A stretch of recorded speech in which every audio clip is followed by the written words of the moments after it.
I've always been interested in watches. I've always been interested in mechanical items. Being a horologist is basically I can repair and maintain timepieces, but it's the art and the science behind timekeeping.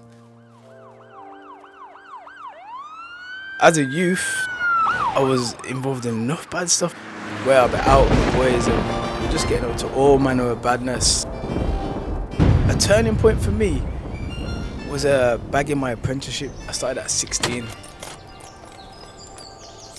Sort of seeing the larger side of things with more mechanical items like cars, engines, gearboxes, and then from then my career sort of progressed on. Within the motor industry you have to purchase your own tools. So as the years went on, I collated a large amount of tools in the high regions of like £10,000–15,000 worth of tools. And there was a bad incident where the premises that I was working at had a break-in, so all of those tools were taken away. I couldn't do nothing about it. Insurance company refused to pay out full amount, etc. So I was kind of like at a fork in the road where it was either continue on within the motor industry or make a decision to progress onto a different career.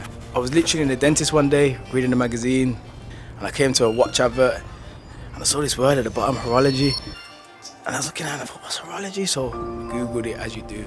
I started to find out that it was the art and science behind timekeeping, and it just grabbed me from then. The first 6 months of being at university, I was finding it hard because the social crowd is different. They're all from like Bournemouth and these very far areas that I've never been to, never experienced anyone from these areas.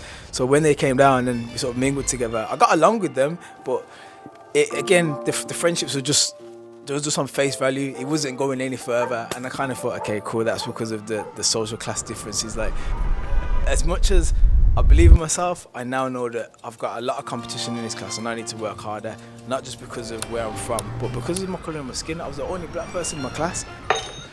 I had no prior experience in dismantling watches, anything. The only experience I had really was, oh, that watch is cool, and looking at them and visually seeing that they're amazing.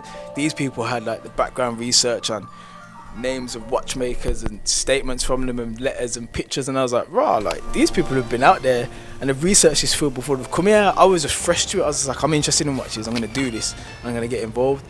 And I had to have a word with my tutor, and he said, he goes, don't be afraid. He's like, if you don't understand something, just ask. He's like, forget everybody else. He's like, you're here for your education. It doesn't matter what these people think of you. He's like, you're here for your own purpose.